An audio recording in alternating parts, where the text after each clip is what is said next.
आज लाडक्या बहिणीला शिंदे साहेबांनी न्याय दिला आहे. मग शिंदे साहेबांनी शिंदे साहेबांनी न्याय दिल्यासारखं असं मला वाटतंय. आमच्या अप्रभाग क्षेत्रासारख्या ग्रामीण भागाला तो ग्रामीण भाग समजला जातो, तिथून मला हा न्याय मिळाला आहे. आणि आज या महापौरपदावर बसलो आहे तर मला एवढं सांगायची इच्छा आहे की जी कामं आहेत, जी साहेबांनी मला आत्ताच सांगितलं की आरोग्य, घनकचरा आणि दळणवळणाचं यावरती जास्त माझं फोकस असणार आहे.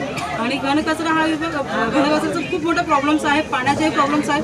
हे नक्कीच मी सॉल्व्ह करण्याचा प्रयत्न करणार आहे. माझे पद जरी 2.5 वर्षाचे असले तर त्याच्यात मला हे सगळे प्रश्न सॉल्व्ह करायचे आहे. कुठेतरी माझा ठसा उमटवायचा आहे महापालिकेवरती की बाबा नाही, ती महापौर होऊन गेली, त्या महापौरांनी असं केलं होतं तसं केलं होतं, हे लोक जनतेच्या तोंडातून माझ्यासाठी आलं पाहिजे, ही माझी इच्छा राहणार. दुसरीकडे पाहिलं तर अनेक वर्षापासून या ठिकाणी प्रशासकीय राजवट होती.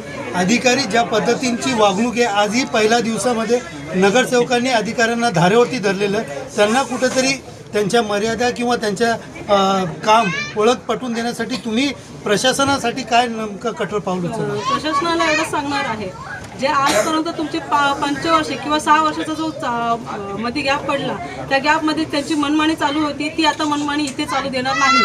फक्त एवढं सांगणार आहे, सगळा कारभार आम्ही बघणार आहोत. आम्ही महायुतीचे जेवढे आहेत नगरसेवक किंवा आम्ही महायुतीचे जेवढे आहेत तेवढे सगळेजण काम हे एकदम स्ट्रिक्टली करणार आहोत. कोणीही त्यांची कोणत्याही मजुरी चालू देणार नाही मी इथे. दुसरीकडे पाहिलं तर अनेक वेळा अँटी करप्शन असेल, विविध याच्यामध्ये निलंबित झालेत, मात्र सभागृहात पुन्हा ते कामाला याच ठिकाणी आलेले आहेत. अशासाठी काय वेगळं तुम्ही तरतूद करणार आहात? त्यासाठी मला शासन आणि आमचे जे महापौर आहेत किंवा आम्ही प्रशासन आहोत त्याच्यामध्ये आम्हाला काहीतरी ते बघावं लागेल, त्यानंतर मी तो निर्णय घेऊ शकते. कारण आज पहिला दिवस होता आणि नियोजन शासनाकडनं केलं नाही, पाण्याची काही ठिकाणी सुविधा नाही, शाळेतले विद्यार्थी देखील तात्काळात या ठिकाणी उभे होते. हो, तुम्ही शासनाला एवढंच सांगेल, जर तुम्ही महापालिकेचा चार्ज येता, आज तुमचं ठीक आहे 5 वर्षाचं तुमचं प्रशासन होतं तोपर्यंत चालू होतं, पण आज मी महापौर म्हणून पद स्वीकारते, महापौर आणि उपमहापौर आम्ही पद स्वीकारतो. आज एवढी आमची जनता आलेली आहे, सगळे कार्यकर्ते आहेत.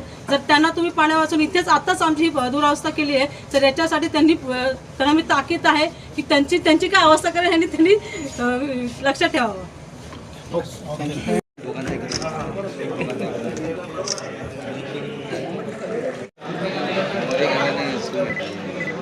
यासाठी